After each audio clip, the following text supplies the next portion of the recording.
Mata bijak. Pelajaran ke-9. Membersihkan pikiran. Dalam pelajaran ke-7, kita semua telah diberi tugas untuk membersihkan pekarangan kita dari benda-benda yang tidak diperlukan lagi. Dan pada pelajaran ke-8 yang kemarin, kita diharuskan untuk membahagiakan orang yang paling menyakiti hati kita dan musuh-musuh kita. Pertanyaannya, apakah gunanya membahagiakan mereka? Dengan pertanyaan ini, akan mudah bagi kita untuk membersihkan pikiran. Pikiran yang paling kotor di antara yang terkotor adalah kemarahan, kebencian, dan dendam. Ketiga pikiran negatif ini mampu membunuh diri kita dengan cepat. Perhatikan mereka yang kena sakit stroke. Itu adalah karena marah, benci, dan dendam. Sakit kanker dan tumor pun disebabkan oleh endapan kebencian dan dendam. Hal pertama yang kita lakukan dalam membersihkan pikiran kita adalah dengan menghilangkan kemarahan, kebencian, dan dendam. Itulah sebabnya kita harus membahagiakan musuh-musuh kita dan orang-orang yang paling menyakiti hati kita. Yang paling menyakiti hati kita adalah musuh dalam selimut kita. Awalnya mereka membahagiakan kita, kemudian mereka menyakiti hati kita. Hal itulah yang menyebabkan kita tersakiti dan menderita berkepanjangan. Kenapa mesti tersakiti? Bukankah kita tak tergores oleh senjata? Bukankah kita tidak terbakar oleh api? Bukankah kita tidak terbasahkan oleh air? Bukankah kita tidak terkeringkan oleh angin? Bukankah kita ada namun tiada? Kalau kita merasa tersakiti, sesungguhnya yang tersakiti bukanlah diri kita. Yang tersakiti adalah pikiran kita. Dan ingatlah kembali bahwa pikiran bukanlah kita.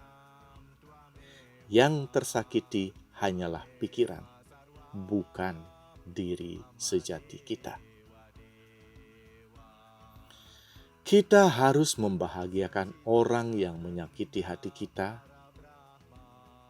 Mereka akan sangat bahagia.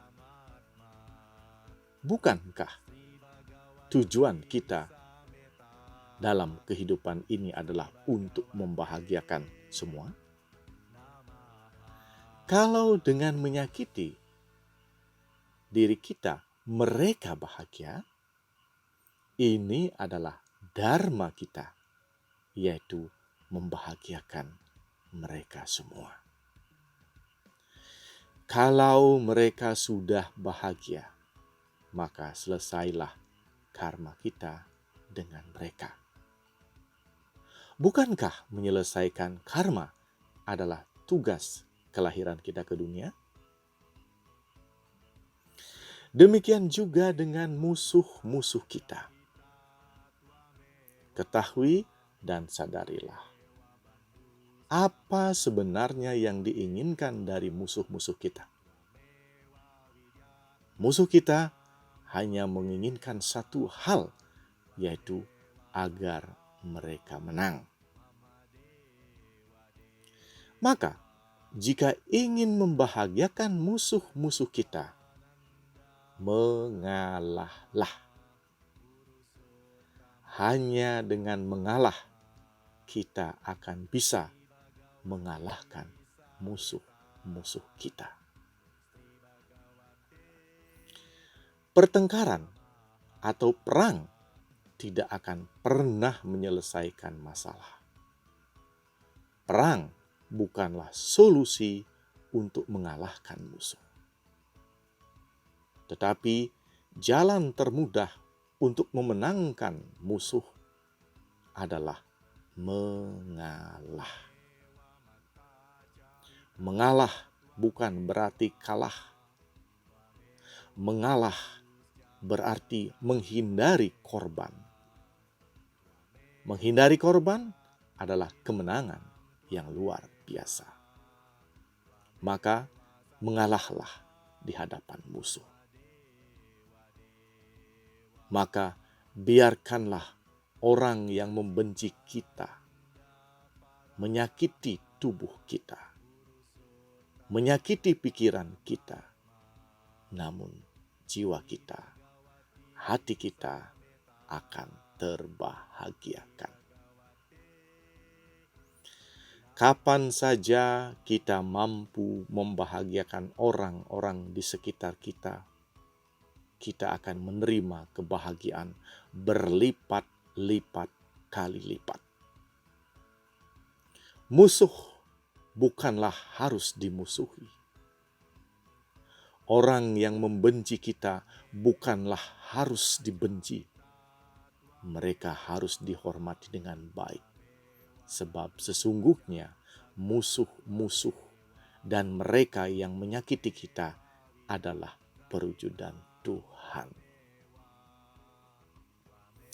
Jika kita 100% yakin dan percaya kepada Tuhan, ketahuilah, apapun yang terjadi adalah berasal dari Tuhan untuk diri kita. Jika kita yakin bahwa Tuhan Maha Sempurna, Tuhan datang dalam wujud musuh kita, memiliki satu keinginan, yaitu untuk menyempurnakan diri kita. Kapan saja kita bisa memberikan kemenangan kepada musuh-musuh kita.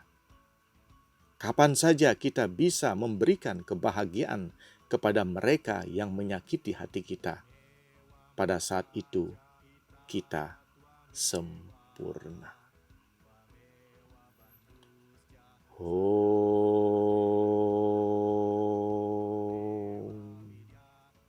Gurur Brahma, Gurur Wisnu, Gurur Dewo Maheswara,